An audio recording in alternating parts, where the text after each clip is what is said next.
이제 공판 절차를 들어가기로 하겠습니다. 공판 절차. 그러면 공판 절차의 기본 원칙이 뭐냐?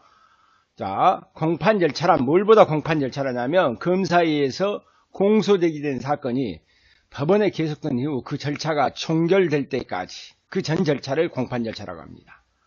자, 그런데 우리 현행법상 공판 절차에 대해서 기본 원칙은 공개해라, 공개주의, 구두로 변론해라, 직접 해라, 그 다음에 집중심리, 이렇게 몇 가지가 있냐, 네 가지가 있습니다. 그래서 우리가 공판 절차의 기본 이론을부터 들어갑시다. 공개주의. 자, 공개주의라는 것은 일반 국민에게 꼭 뭐냐면 심리의 방청을 허용하는 주의다. 그래서 밀행주의라는 것은 암시해서 하는 것이기 때문에 아니고, 당사자 공개주의라는 것은 소송의 당사자에게만 공개하는 것. 그러니까 공개주의라는 것은 참 일반 국민이 거기에 관심이 있다면 뭡니까? 방청을 한다, 그 말이에요. 그렇기 때문에 밀행주의나 당사자 공개주의가 대립된 개념이다. 공개주의 근거는 법원이 심의 절차를 국민에게 공개함으로써 감시하에 두면서 재판이 공정하고 재판에 대한 국민의 신뢰를 유지하려는데 그 이유가 있습니다. 그럼 법적 근거는 우리나라 헌법의 공개주의나 그 다음에 형사소송법은 없지만 법원 조직법의 공개주의 원칙을 명문으로 규정하고 있습니다. 그래서 공개주의라는 것은 공판 기일과 장소의 충분한 정보 가능성과 쉽게 관심이 있는 사람이 공판정에 출입이 보장되어야겠죠. 그래서 출입이 보장돼야 한다는 것을 그 내용으로 합니다. 그런데 한계가 있어요.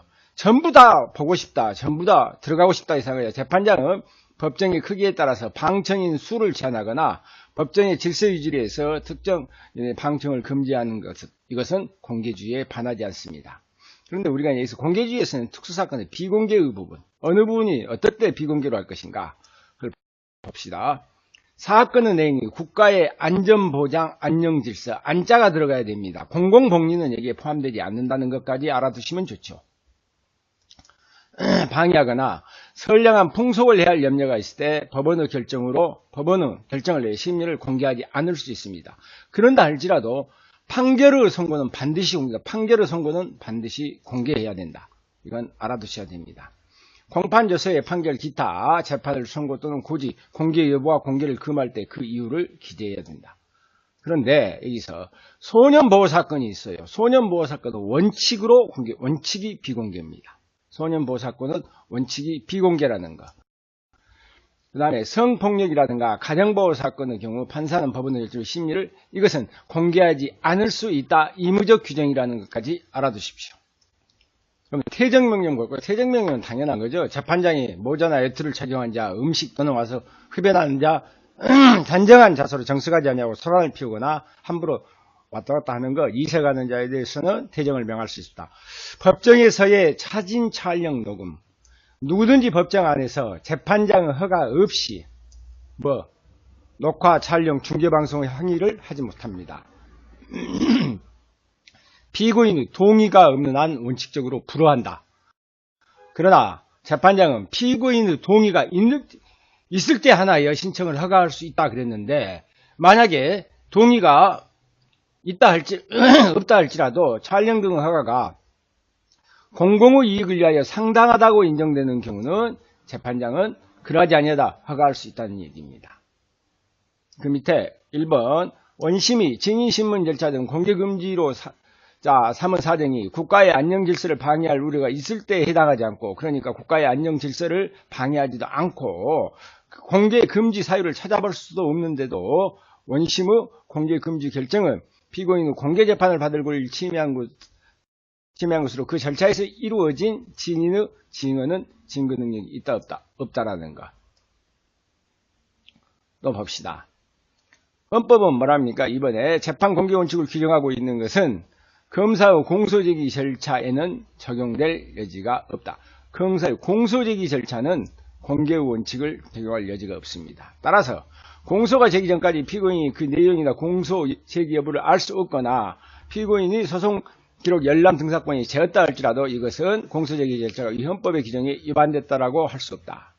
자, 그러면 3번에 재판 공개 원칙이 법원이 판결하기 전에 당사자에게 미리 그 내용을 알려줄 것을 의미하는 것은 아닙니다. 4번 판례는 잘 볼까요?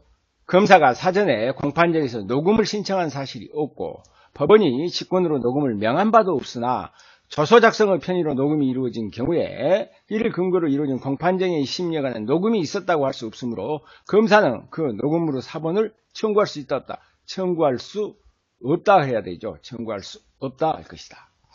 자, 그러면 구두변론주의는 뭐냐? 구두변론주의는 당사자가 뭘로 해라?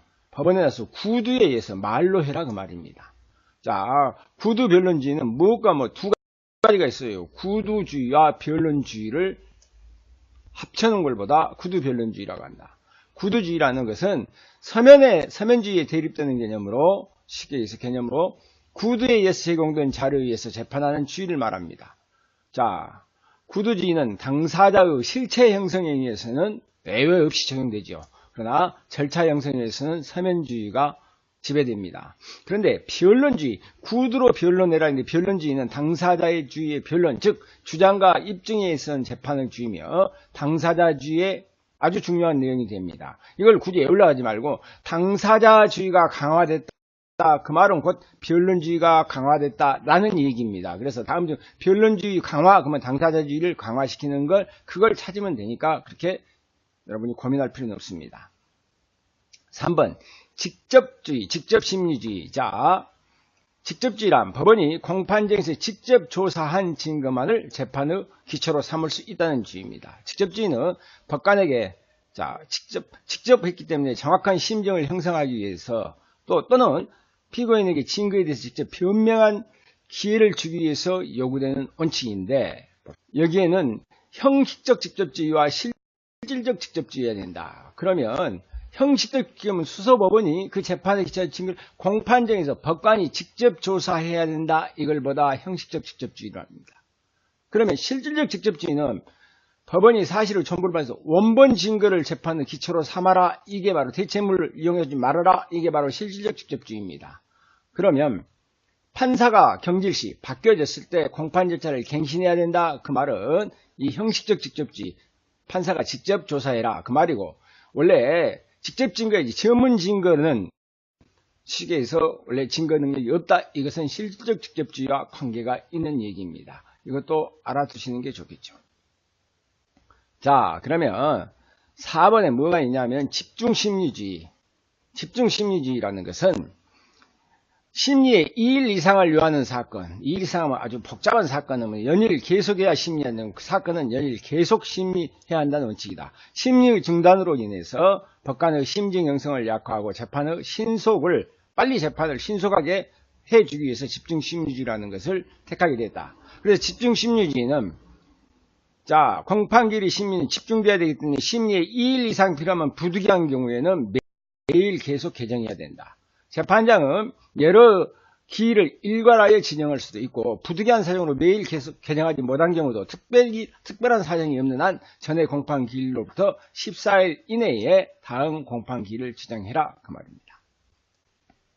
자, 특정 강력범죄 처벌에 관한 특례법. 법원은 특정 강력범죄에 관한 심리에 2일 이상 소요될 때는 가능한 한 매일 계속해서 심리에 집중해야 되고 특별한 사정이 없는 한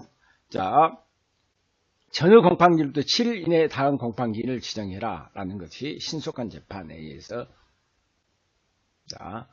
있는 제도이고, 그러면 우리가 이제 공판 심리의 범위로 볼까요? 심리의 대상, 그 다음에 나오는 이제 우리가 여러분이 가장 어렵게 알고 있는 것이 뭡니까?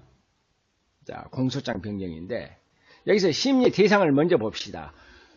원래 불고불리 원칙상 검사가 공소를 제기하지 않는 사건에 대해서는 법원은 심판할 수 없죠. 그러면 이에 공소장에 지는 공소 사실을 심판의 대상으로 한정해. 그건 뭘 하기 위한 것이다? 피고인의 방어활동을 용이하게 한 것이다. 그럼 판례는 뭐라 그럽니까? 심판 대상에 대해서 견해의 대립은 있으나 공소장에 기재된 공소 사실이 현실적 심판의 대상이고 그 공소사실과 동일성이 인정되는 범위 내의 사실 전부가 심판의 잠재적 대상이라는 것이 판례입니다. 다시 설명해서. 그럼 그 밑에 판례를 한번 볼까요? 법원은 공소장에 기재된 공소사실과 적용법조를 기초로 형식적 또는 실질적 재판을 하는 것이나 반드시 공소 제기 당시에 공소사실과 적용법조에 구속되는 것이 아니라 소송 진행을 거쳐 사실심리 있는 최종 시점인 판결 선고시를 기준으로 하여 그때에 특정된 공소사실과 적용법조가 현실적 심판의 대상이 된다. 이 판례는 한번 잘 숙지를 해 두시기 바랍니다. 그렇다면 여러분이 이제 사건의 단일성하고 동일성, 단일하다. 어느 한 시점에서 보니까 정적 행단점으로 봐서 관찰해서 사건이 한다다. 즉 사건이 소송법상 불가분의 한 개로 취급하는 것 그 말입니다. 그러면 단일성이라는 것은 그래 사건이 한 개로 취급되는데 동일성이라는 것은 사건이 동적으로 정적 관찰하여 자 시간적으로 전후가 동일성이 있냐 없냐 시간적으로 자 근접이 있어갖고 이런 같은 것으로 보는가 안 보는가의 부분이야. 그러면 단일성이라는 건 사건 단위고 동일성이라는 건 시간적 단위라는 것 그 정도의 개념을 가지고 이제 공소장 변경을 한번 볼까요? 그러면 공소장 변경이라는 것은 자 일단 누가 공소라는 말이 나오면 거기가 이것은 검사의 권한인데 공소장 변경이라면 누군가 검사가 무엇을 해치지 않는 공소사실에 여기서 말하는 동일성을 해하지 않는 한도 내에서 지 마음대로 법원의 허가를 얻어 공소장에 기재된 공소사실이라든가 적용법제를 추가하거나 철회하거나 변경하는 걸 이걸 보다 공소장 변경이라고 한다. 왜 이런 제도가 있냐? 이는 피고인에게 야 불고불리 원칙상 검사가 공소 제기된 것에만 법원이 심판하기 때문에 야 나 어디로 공격할 것이다 라고 하면 알려주기 때문에 정확히 알려주기 위해서 피고인의 방어권 보장과 형벌권의 적정한 행사를 도모하기 위한 제도입니다. 그러면 공소장 변경은 법전을 먼저 볼게요. 검사는 법원의 허가를 얻어 공소장에 기재되는 공소사실 적용법조 추가 철회 변경입니다. 공소사실이나 적용법조를 이 경우에도 법원은 공소사실의 동일성을 해하지 않는 한도 내에서 허가해야 된다. 2번 법원은 심리 경과에 비춰 상당하다고 인정할 때는 법원은 공소사실 적용법조의 추가 또는 변경을 요구해야 된다. 그런데 여기서 중요한 것은 법원의 요구에는 뭐가 빠져 있습니까?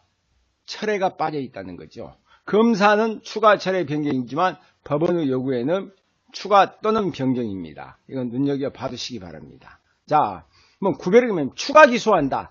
또 하나를 더 기소한다 그 말이기 때문에 새로운 사건이라는 얘기예요. 그래서 공소장 변경은 공소사실의 동일성의 범위 내에서 인정돼야 하므로 새로운 사실에 대해서 심판을 구하는 추가 기소는 따로 다시 다른 사건으로서 기소하기 때문에 구별되는 개념입니다. 그렇다면 공소장 정정은 뭐냐? 공소장 정정은 명백한 오기, 만약에 지금 2017년인데 콩을 하나 대갖고 뭐 2017년이라겠다 이렇게 오기나 누락을 정정해서 공소 사실의 내용과 실질적 내용이 없다는 것으로 공소장 변경과 구별됩니다.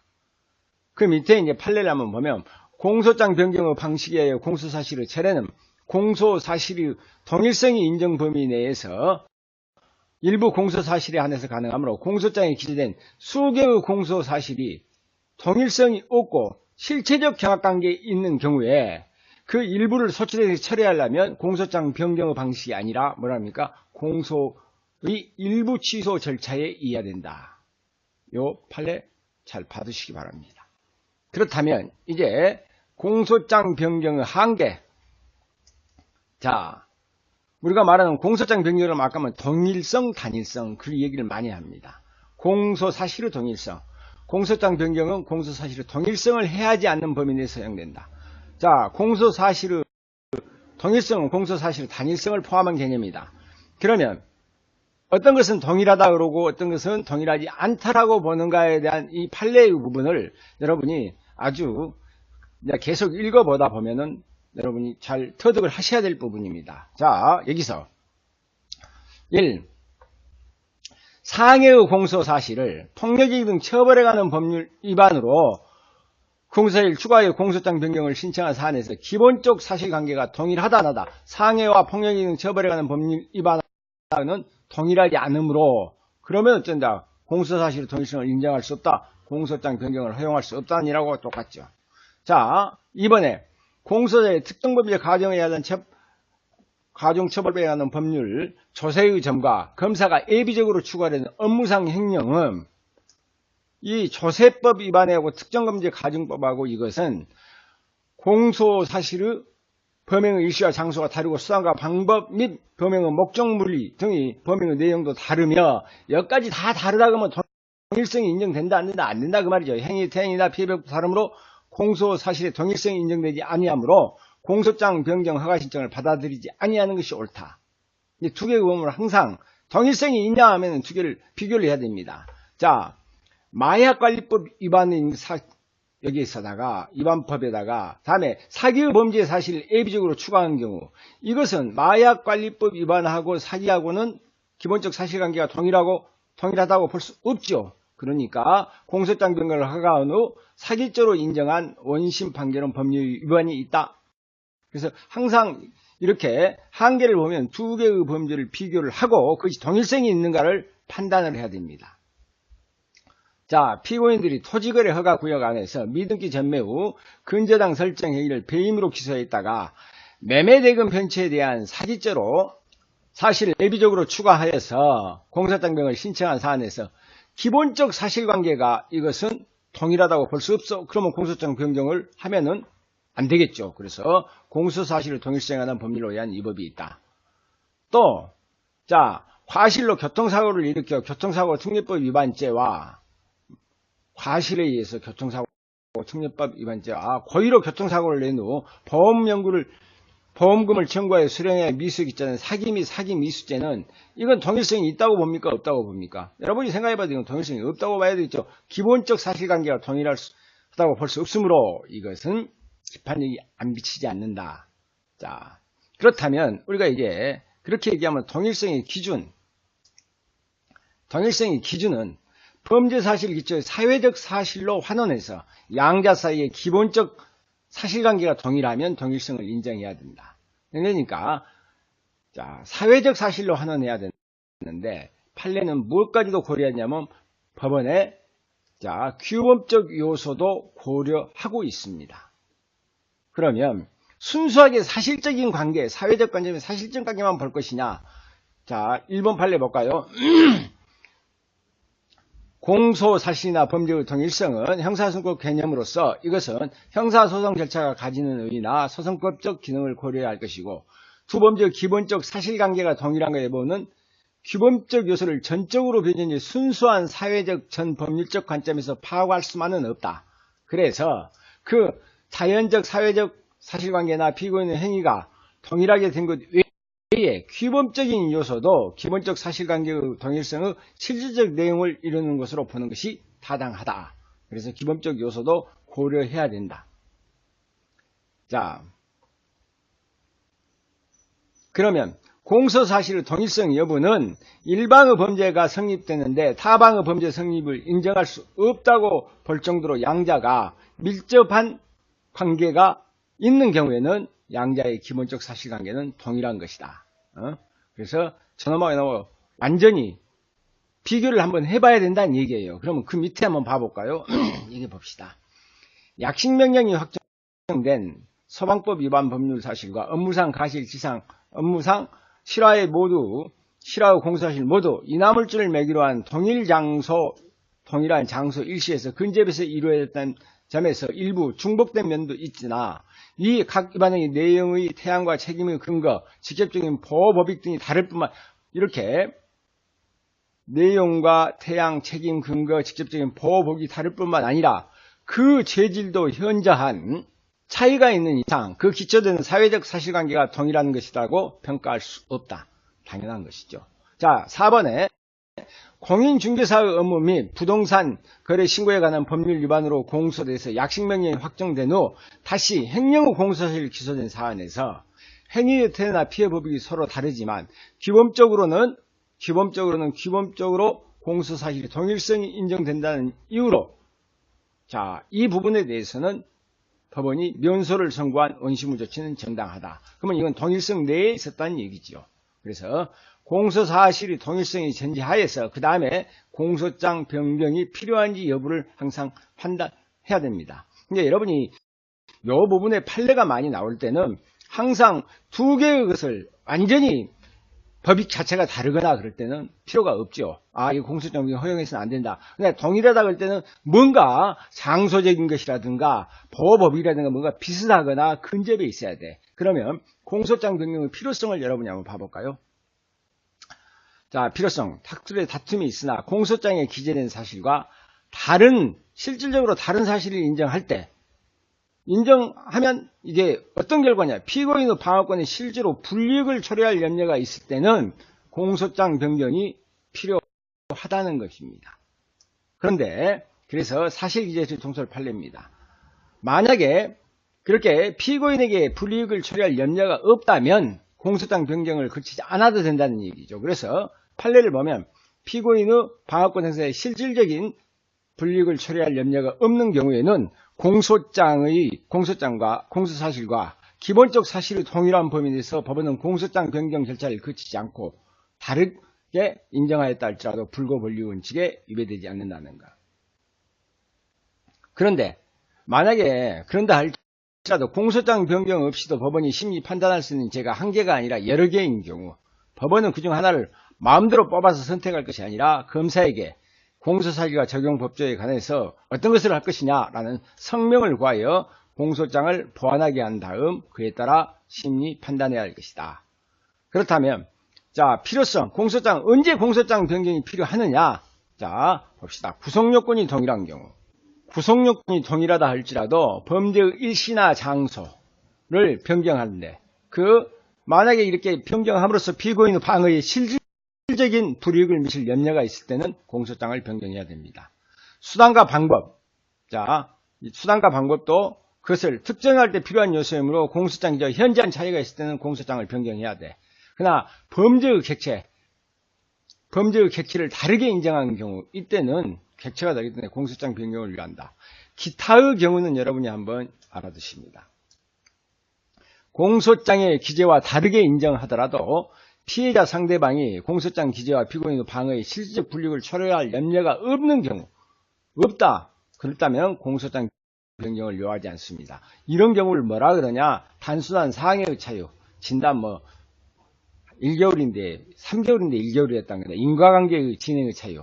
범죄의 객체는 같으나 피해자가 다른 경우 이때는 공소장 변경을 할 필요가 없습니다. 그러면 이놈에 대한 판례를 한번 보면서 우리가 머릿속으로 이러면 생각을 해보실까요? 횡령죄에 있어서 횡령물의 목적물의 소유자 보관자의 직위 영득행위의 불법성은 공소사실과 다르게 각 인정한 것이 공소사실에 의하여 한정된 심판 범위를 넘어 피고인의 방어권을 침해한 것으로 입어받아. 그 말은 횡령죄에 대한 것을 횡령 목적물에 대한 소유자, 보관자, 영득행위 불법성을 공소사실과 다르게 인정해버렸다. 그 말은 피고인에게 불리해지겠죠. 방어권을 침해한 것이 되기 때문에 입어받아입니다.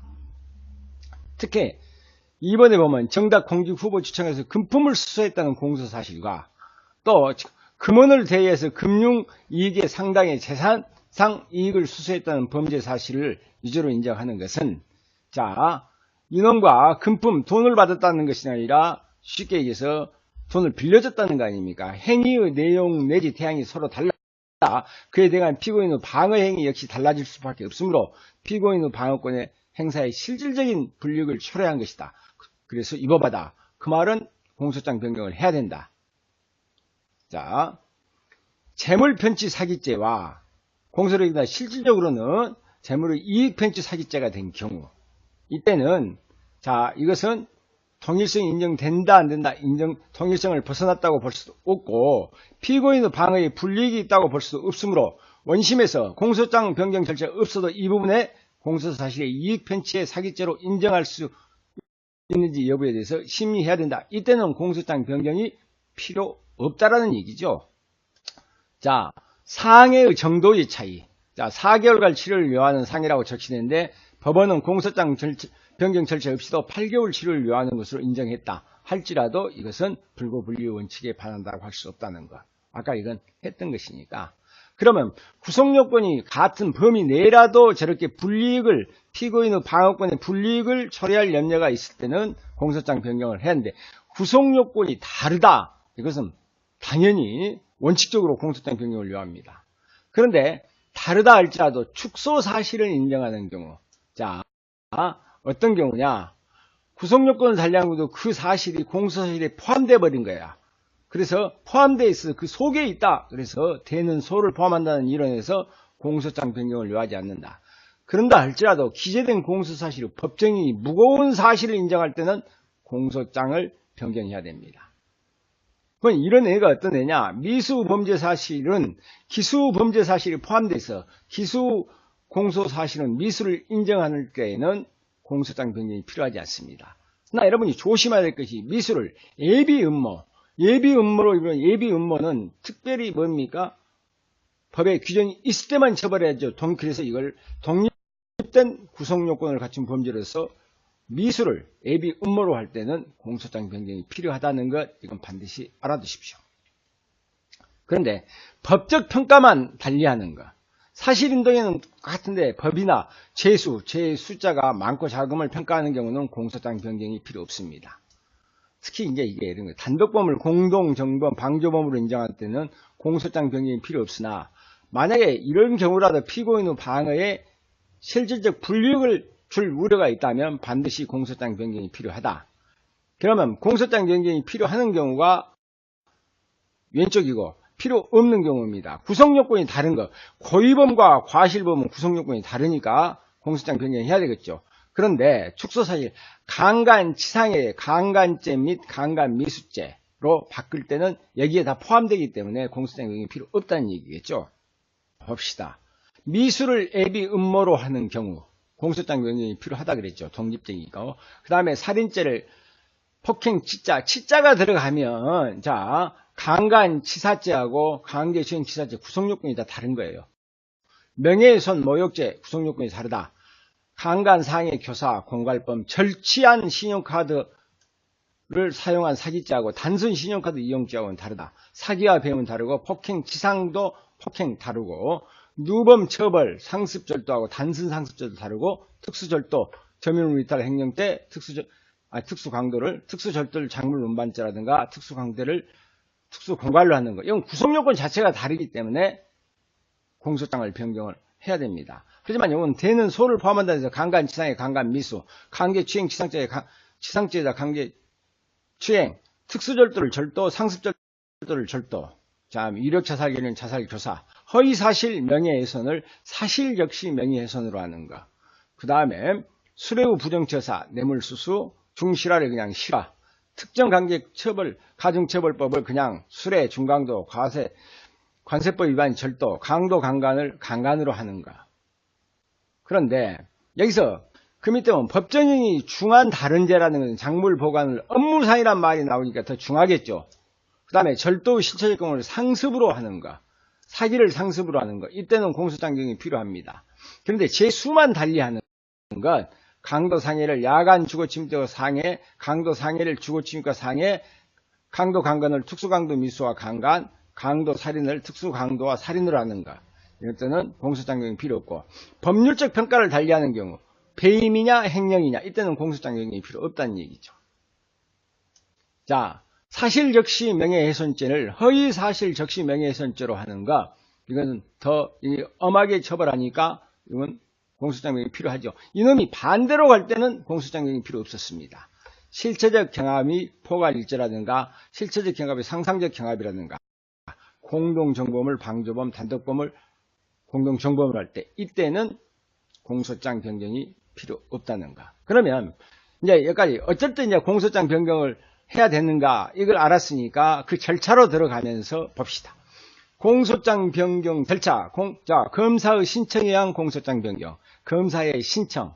검사가 법 298조 1항에 따라 공소장에 기재된 공소사실 또는 적용법규를 추가적으로 변경하고자 할 때는 그 취지를 기재한 공소장 변경 허가 신청서, 이 말은 그 서면으로 법원에 제출해야 된다.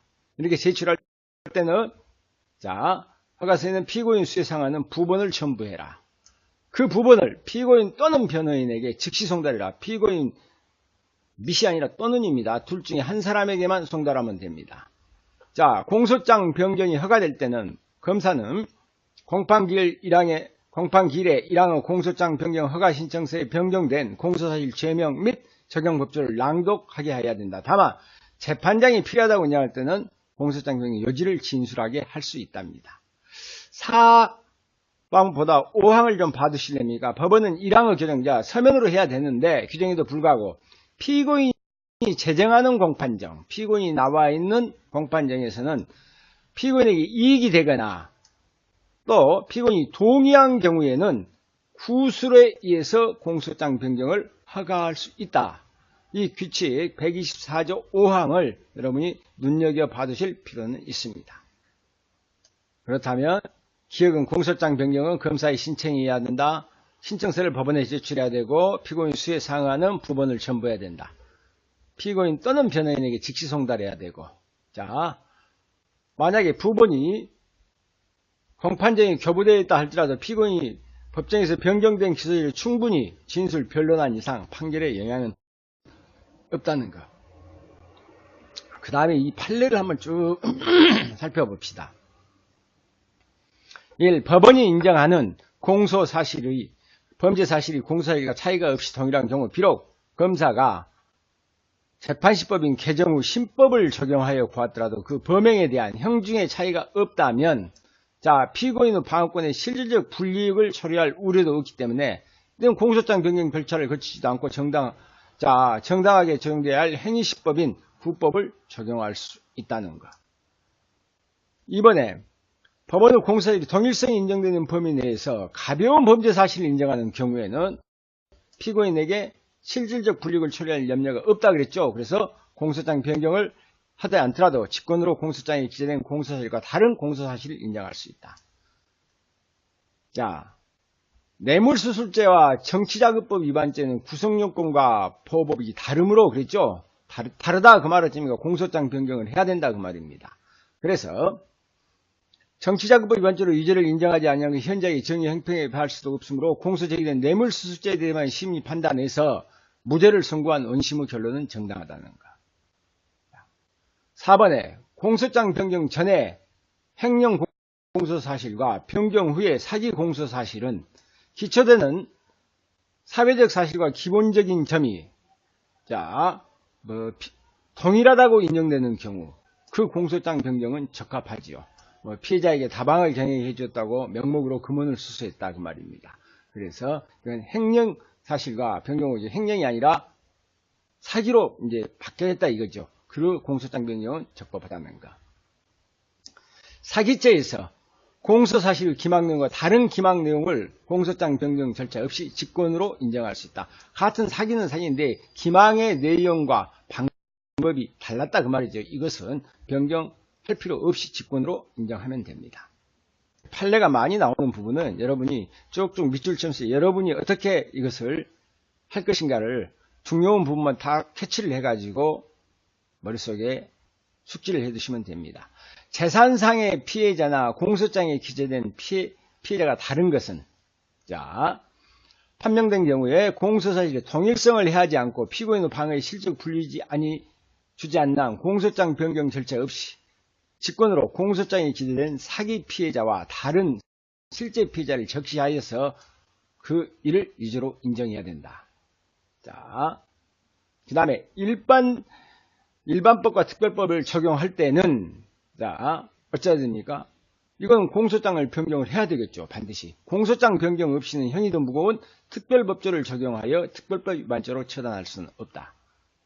그 다음에 이건 조직폭력배 사건인데 피고인이 1987년 3월 신양 528 행동대장으로 가입하여 신양 528을 구성했던 폭력이 등 처벌에 관한 법 공소사실에 대해서 피고인이 87년이 아니라 88년 9월에 가입했다라고 하는 것을 인정하기 위해서는 이런 범죄를 인정하기 위해서는 공소장 변경 절차를 거쳐야 한다는 것.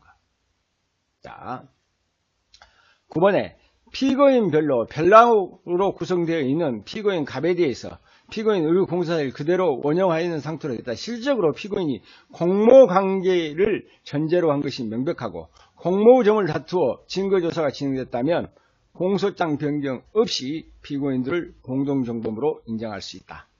그래서 제2에 대한 거 아까 단독범위 공동정범할 때 공소장 변경 없이도 가능하다는 것하고 똑같습니다. 그렇다면 10번을 볼까요? 제3자 뇌물공여죄의 교사 행위에 대해서 그 다음에 형법에 대해서 제3자 뇌물교사죄로 기소하는 비록 구속요건이 동일하더라도 공소장 변경 없이 더 무거운 특정 범죄 가중 처벌에 관한 법률로서 처벌할 수 있다 없다. 무거운 죄로는 공소장 변경 없이는 처벌할 수 없습니다. 자, 살인죄의 범죄 사실에 관해서 공소장 변경 없이 폭행치사죄로 처단할 수 있다 없다. 없다. 고의범과 과실범의 관계있죠. 자, 그 다음에 12번 성폭력범죄 처벌 및 피해자 보호에 관한 법률 특수 강도 강간 미수 공소사실 중 특수 강도 공소사실도 포함되어 있기 때문에 공소사실 동일성 인정 범위 내의 사실에 대해서 법원은 검사의 공소장에 기된 적용법조의 구애됨이 없이 직권으로 법률을 적용할 수 있다. 이것은 공소장 변경이 필요 없다는 것입니다. 대는 소를 포함한다는 이론과 같습니다. 13번은 허위 사실 적시에 의한 명예훼손죄를 사실 적시에 의한 명예훼손죄로 공소장 변경 절차 없이도 직권으로 이 사실 적시 명예훼손죄로 처벌할 수 있다는 얘기고, 강도와 공갈은 죄질을 달리함으로도 공소장 변경 절차 없이 공갈교사죄로 처단할 수는 없다는 겁니다. 그 다음에 공무집행방해죄로 공소제기된 사건을 법원이 검사의 공소장 변경 없이 폭력의 법률로 처벌할 수 없다는 것. 자, 그런데 강간치사는 공소장 변경 절차 없이 중강제추행죄로 인정할 수 있냐 없냐 있다 그 말입니다. 이것은 되는 소를 포함하는 개념에서. 자, 수뢰 후 부정치사죄로 기재된 공소사실을 공소장 변경 없이 뇌물수수죄로 인정할 수 있다. 다 포함되는 개념입니다. 그 다음에 상습절도를 공소장 변경 절차 없이도 절도죄의 공소사실에 관하여 심야에 판단할 수 있다. 다 포함되는 것이죠. 절도죄는 상습절도죄. 만약에 행령죄를 배임죄로 처벌할 때 공소장 변경이 없이 처벌할 수 있죠. 그래서 행령죄의 공소사실에 관하여 무죄를 선고하면서 공소장 변경 없이 직권으로 배임죄를 처벌하지 않는 것이 위법하지 않다. 자, 공동정범으로 기소된 사안에서 방조범으로 처벌할 수 있느냐 없느냐 있다 그 말이죠. 법원이 공소장 변경 없이 방조인을 유죄를 인정하고 무죄를 선고한 것은 위배하지 않다. 작물의 취득의 점에 실제로 작물 보관의 범죄 사실에서 법적 평가의 차이만 있을 때 공소사실이 동일성이 인정되는 범위 내이므로 따라서 공소장 변경이 없더라도 법원이 직권으로 작물 보관의 범죄 사실에 유죄를 인정해야 된다. 단독범으로 기소될 것을 법원이 다른 사람과 공모가 필요한 내용을 범행한 것으로 인정돼 이 때문에 피고인의 방어권 행사에 실질적 불이익할 우려가 있다면 공모에서 범행한 것이 이때는 반드시 공소장 변경이 필요합니다.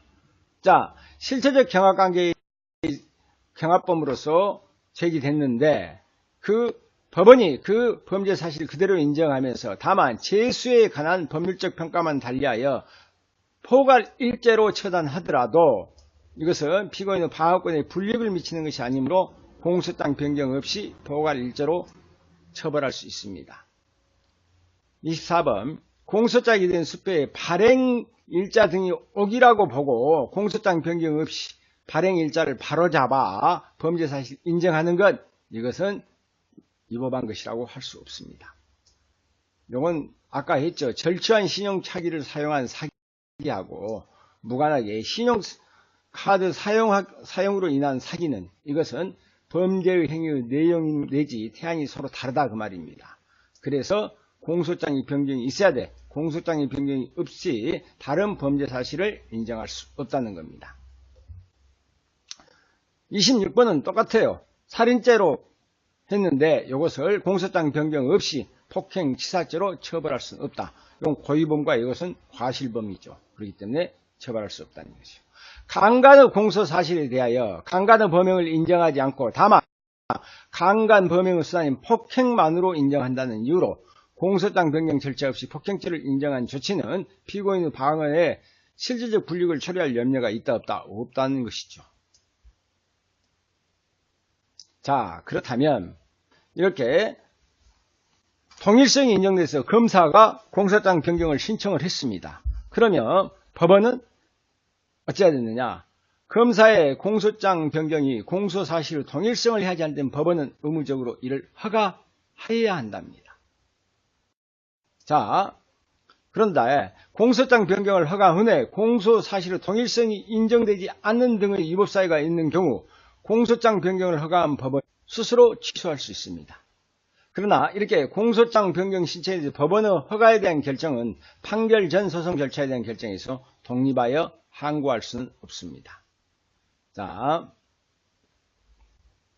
그러면 1번은 아까 했던 법입니다. 공소장 변경 결정에 법원이 심리 판단할 수 있는 죄가 한 개가 아니라 여러 개인 경우 법원이 아무거나 선택하지 말고 검사에게 어떤 것을 적용할 것인가에 대해서 성명을 구해서 공소장을 보완하게 해라. 자, 2번. 이건 이제 잘 보세요. 공소장 변경 허가 신청서의 부본 송달은 어느 것이나 피고인 또는 변호인에게 할 수 있고 변호인이 피고인에게 별도의 이유나 신청서를 송달하지 아니한 원심에 어떠한 위법이 있다라고 할 수 없다. 둘 중에 한 사람에게만 송달하면 되는 겁니다. 자, 3번. 피고인이 제정하는 공판정에서 검사가 구술로 공소장 변경 신청을 하자 피고인이 동의하였고 법원이 공소장 변경 신청에 대해 명시적으로 허가 결정을 하지 아니하더라도 그 허가가 있었다고 봄이 상당하다. 봐두시고 4번. 공소사실이 동일성이 인정되지 않는 등의 이유로 공소장 허가 결정이 위법사유가 있는 경우 공소장 변경을 허가한 법원은 이를 스스로 취소할 수 있습니다.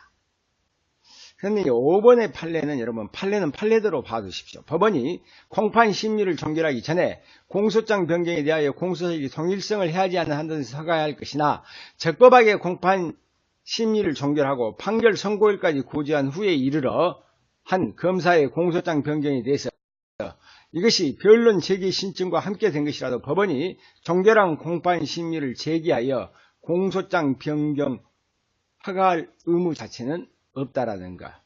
판례 한번 봐두십시오. 자, 그렇다면 우리가 이번에 이제 법원의 공소장 변경 요구, 그러면 법원의 요구에 대해서 이제 한번 봐봅시다. 법원은 심리의 경과에 비춰 상당하다고 인정할 때 공소사실 적용 법규를 추가 또는 변경을 요구해야 된다 그랬죠. 철회는 여기 빠진다 그랬죠. 검사가 하는 경우와 달리. 왜 이런 법원이 요구할 수 있게 규정을 두었느냐? 이것은 죄 있는 자를 명백히 죄 있는 자를 무죄로 하는 일을 없도록 하기 위해서입니다. 그런데 이렇게 요구가 법원의 의무냐 재량이냐 해서 대립을 하고 있는데 이것은 자 원칙적으로 공소 제기와 변경은 검사의 권한이기 때문에 공소권 요구는 법원의 재량이지 의무는 아니라고 해석을 하고 있습니다. 판례도 그러고 얘기했어요. 자, 법원이 검사에게 공소장을 변경을 요구할 것인지 여부는 법원의 재량에 속하는 것이므로 그랬죠. 그래서 이것은 법원의 재량이라는 것. 공소장 변경 요구의 방식 어떻게 해야 될 것인가? 자, 공소장 변경을 요구하며 법원은 그러한 내용을 결정을 해야 되며 그 결정을 검사에게 고지해야 된다. 이는 판결 전 소송 절차이므로 항고는 허용되지 않습니다. 그러면 공소장 변경 요구는 법원의 심리 경과에 비춰 상당하다고 인정한 때 하향으로 공판 기일에 하나에 허용되며 이래 공판 기일 전에는 허용되지 않는다. 그러나 그렇죠. 공판 전에는 허용되지 않고 그러나 1심 공판 절차는 물론 항소심에서도 허용은 됩니다. 공소장 변경 요구는. 요구의 효과를 볼까요? 검사는 공소장 변경 요구에 응할 의무가 있다, 말은 의무가 있다 그래요. 그러나 강제할 방법이 없어. 검사는 법원의 요구에 불응한 경우 그 의무 이행의 강제는 허용되지 않는다. 만약에 검사가 법원의 요구에 불응한 경우 법원은 원래의 공소 사실에 대해서 판결을 해야 됩니다. 원래 이때는 좋은 판결이 안 나오겠죠. 자, 그러면 공소장 변경 후 절차, 공소장 변경 후 고지, 공소장 변경이 있을 때 법원은 그 사유를 신속히 피고인 또는 변호인에게 고지 알려줘야 된다는 얘기죠. 자, 알려만 줄 것이 아니라 공판 절차 정지. 이것은 필요적이냐 이 문제 봐줍시다. 공소장 변경이 피고인의 방어에 불이익을 증가할 염려가 있다고 인정될 때는 직권, 피고인이나 변호인의 청구에 있어 직권 또는 청구에 있어 방어 준비에 필요한 기간 공판 절차를 정지할 수 있답니다. 정지해야 된다가 아니라 정지할 수 있다. 공소장 변경으로 해서 공판 절차가 정지되는 기간은 피고인의 구속기간에 불산입된다까지 알아두십시오. 그렇다면 항소심에서 관련 문제로 볼까요? 항소심에서 공소장 변경. 자, 항소심에서는 공소장 변경이 허용됩니다. 그러나 상고심, 대법원에서는 법률심으로 공소장 변경은 허용되지 않습니다. 비교를 해가지고 알아두십시오. 재심 후 공판 절차. 재심도 그 신급에 따라서 심판하는 규정이기 때문에 재심 후 절차에서도 공소장 변경은 허용됩니다. 자, 간이공판 절차. 간이공판 절차라는 것은 뒤에 하겠죠. 간단하게 증거 능력과 증거 조사에 대한 특징은 인정된 걸 제외하고는 모든 것이 일반의 공판 절차와 같기 때문에 이때도 공소장 변경은 가능합니다. 자, 그러면 공소시효와의 관계. 공소 제기 후 공소장 변경이 이루어진 경우 변경된 공소 사실에 대하여 공소시효 여부를 어떤 기준으로 해서 판단할 것인가. 이때 판례는 공소 제기 시를 기준으로 해서 판단됩니다. 그런데 여기서 어떤 경우 우리가 대법원에서는 공소장 변경, 상고심에서는 안 된다겠죠. 약식 절차에서는 공판 심리 절차가 아니므로 공소장 변경이 허용되지 않습니다. 그러나 재정심판 절차에서는 공소장, 이 심판 절차기만 하면 자 공소장 변경이 가능하다. 그렇다면 판례를 한번 봐볼까요? 공소장 변경은 1심은 물론 항소심에서도 가능하나 어디까지나 공소사실의 동일성이 하지 않는 한도 내에서 사용되는 것이므로 공소장에 기재된 공소사실은 그 동일성이 인정되는 한도 내에서 변경한 경우 그 당초의 공소사실엔 일부 취소가 있는 것으로 봐 그 부분에 대해서 공소기각 결정을 할 것이 아니고 나와가 이와 같이 변경된 공소사실은 최초 공소제기 당시 공소사실이 다시 변경된 경우도 공소 취소된 공소사실에 대하여 다시 공소가 제기된 것이 아닌 이상 공소기각 판결을 선고할 수도 없답니다. 이번 판례는 항소법원이 변론기일에 변론을 종결했다. 그의 변론을 제기하여 심리를 적행한 다음 직권으로 증인심문한 뒤에 검사의 공소장 변경 신청을 허가하였다 할지라도 이와 같이 항소심의 조치는 형사소송법의 절차나 규정을 위반했다고 볼 수 없다. 판례 한 번씩 봐두십시오.